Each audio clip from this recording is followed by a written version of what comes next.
Hey you, it's me, Curtis P, and it's time for some coffee.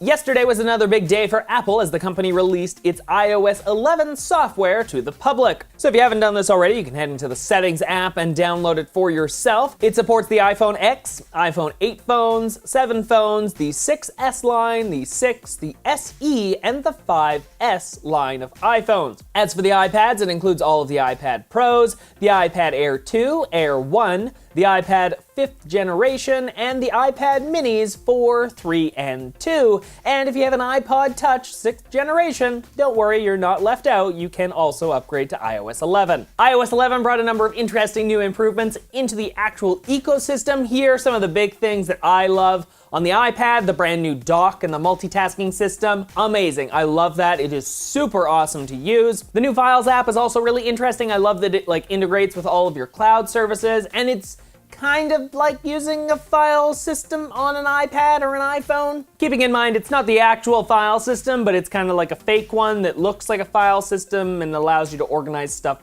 like a file system. It's kind of hard to explain, but it works awesome. It's super nice to have, and because it's all cloud-based, it syncs with everything. Though the one thing I noticed that I'm not a big fan of has to do with the Apple Watch. I upgraded that last night. Thought it was really good. Everything was working kind of well. It's a little bit slow. This is a Series 0 Apple Watch, so that's kind of unfortunate. It has slowed down significantly. And Apple seems to have limited the music app on Apple Watch now. No longer does it mirror sort of the content that's on your phone and allow you to browse all of your albums. It only shows you music that is synced to the watch. So it's kind of like a totally separate thing. Think of the Apple Watch music player basically like an iPod now, because it doesn't show what's on your phone, it just shows what you've synced to the watch, which is really annoying when you really think about it. You can still get the now playing card that will come up and allow you to skip songs, but you can't go through and browse songs anymore on your watch. And you can actually go into the music player and browse songs there,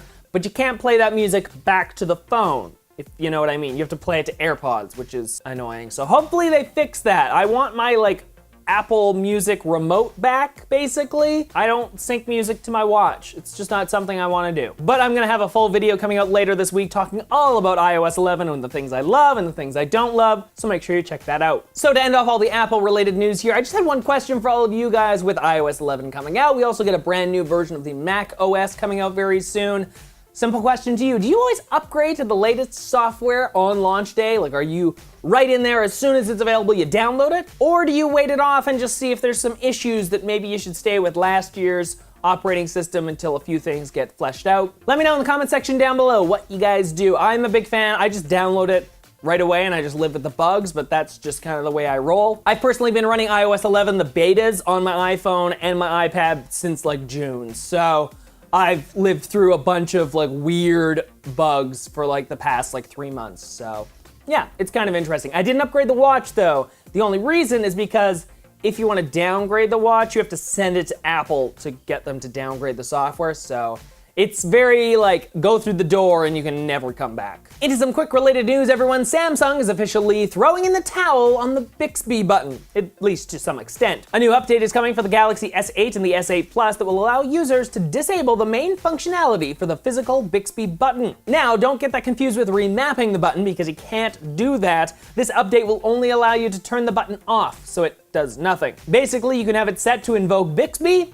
or do absolutely nothing. Personally, I think it's really interesting to see that Samsung's already kind of giving in on this button on the side of their phone. And I have a feeling when the S9 line of smartphones comes out in the near future, that button will no longer exist, because if you're already stepping back at this point, well, you might as well just remove the button altogether. Next up, SpaceX is moving forward with its satellite broadband network. Now, Elon Musk has stated in the past that he hoped to create a satellite broadband network, and now it appears that SpaceX is seeking to trademark the name Starlink. The overall hope for the company will be to provide global broadband access to data and video services, and to create an easy way to bring low-cost broadband around the entire world. Now, SpaceX hasn't said much about the project recently, but in 2015, Musk estimated it would take 5 years and $10 billion to get all of the satellites necessary into orbit. And last, with the quick news today, the US Navy has released video of them testing out their brand new railgun. Now, if you don't know what a railgun is, don't worry, it's very much like a traditional gun, but it doesn't use gunpowder.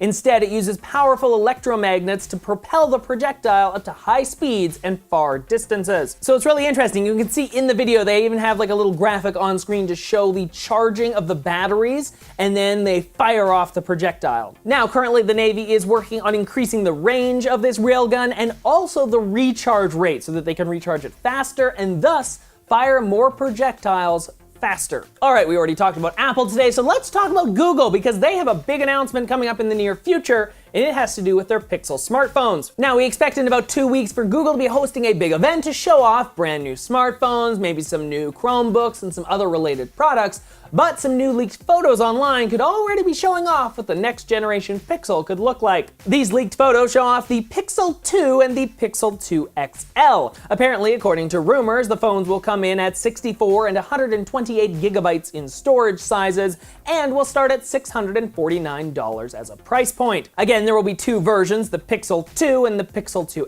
XL, very similar to what they currently offer. And Google is also expected to show off a brand new Chromebook, what they're calling the Pixel Book. This would be a brand new high-end Chromebook, and it would have stylus support. It would come in at 128, 256, and 512 gigabytes of internal storage, and start at a price point of $1,199. Now, the downside, beyond the fact that that's already a very high price, is the stylus actually won't come with the Pixel Book. That'll be an additional $100 you have to spend just for a stylus. Now, it's no different than what Apple is doing. They're currently charging $100 for the Apple Pencil, so you can use that with the iPad Pro line of devices. It'll be interesting to really see what this brand new Pixel Book will be all about, and if people will be interested in actually buying a Chromebook for over $1,000. And last, if you're thinking about buying a Google Home, you might want to wait until after this big Google event. More photos have been leaked online showing off what could be the Google Home Mini. The product looks very similar to the Amazon Dot line of devices here, and it comes in 3 new colors,